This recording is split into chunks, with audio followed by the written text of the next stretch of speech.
I'm sure that everyone has that one childhood hobby or that one piece of media that they look back on like, man, if I hadn't gone into that, I don't think I'd be where I am today. Mine just happens to be the silly shounen about spinning tops. Me getting into Beyblade Burst was one of the most formative things to happen to me as a middle schooler. You know, amongst all the rest of being in middle school. I don't remember exactly how I first discovered the show. I think my brother found the dub on Netflix and I started watching with him. But however it happened, I do know that I fell in love with it almost immediately, and it was almost entirely thanks to the characters. I still love these goobers to this day.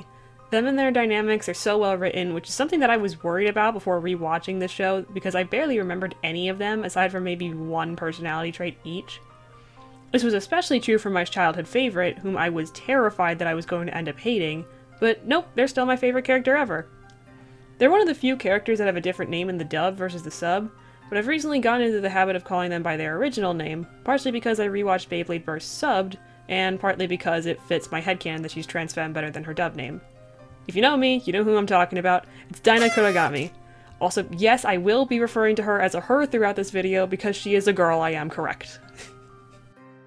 I was obsessed with her as a kid. I friggin' loved her. I wanted to be her. It got to the point that I ended up creating something of a magic AU with her at the center of it simply because she was the only character that I attached to with the intensity that I did. And that's including characters from other shows I liked. And that's all well and good. I still do that sort of thing nowadays. But what makes Beyblade any different from, say, Professor Layton or Rhythm Thief? Well, through ditching all the other characters to create my own, and deciding I wanted it to be legitimate magic instead of Beyblade Avatar nonsense, that magic AU very quickly transformed into the beginning of my original character universes. And that's where this whole mess truly starts. Removing them all from Beyblade World now meant that AU Dinah was fully prepared to morph into an OC, which is exactly what happened. From there, I built up a story for her and the other characters I created, one that I'm working on revamping and expanding as the majority of it was created years ago and I have since improved at world building and characterization and all that. Regardless, it was a huge creative drive for me back when I was 12 to 14, aka back when I first started taking art and writing seriously. I drew my OCs, especially the one that I would later rename Dee Dee, all the time. In notebooks, on homework, for projects in art class, during lunch, at home, literally anywhere as long as I had a scrap of paper and a pencil. I wrote stories about her that are unfortunately now lost to time, but that I remember learning a lot from as I look back on them a year or so later and realized that I could do so much better. Dee Dee was frequently the main subject of my drawings when I started to learn digital art, especially before my fandom days. She was the character that I would toss into situations as a sort of creative exercise, playing around with certain concepts and seeing how she and her companions would react.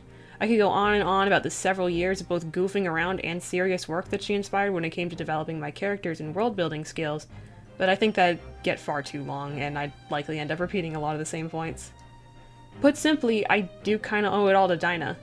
Cheesy as it sounds, my adoration of her was the catalyst for what would become this expansive multiverse that I hope to one day write about, something that truly sparked my passion for art.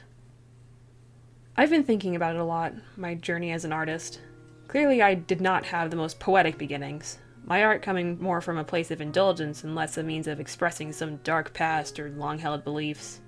I don't have the type of history that would be found in some famous artist, and what I do have definitely sounds incredibly stupid to those with a backstory that's even remotely close to that.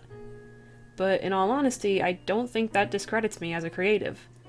Even if it has always been fandom or OC driven, my art and writing have evolved a ton in the past 6 years alone, and I'm happy with where I've come and I'm hopeful for the future ahead of me. So I guess this is to say, be cringe, be free.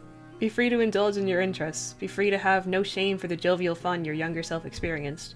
Be free to revisit such things if you wish, and be free to let yourself relove them. I don't know, kinda corny, but I don't got much else.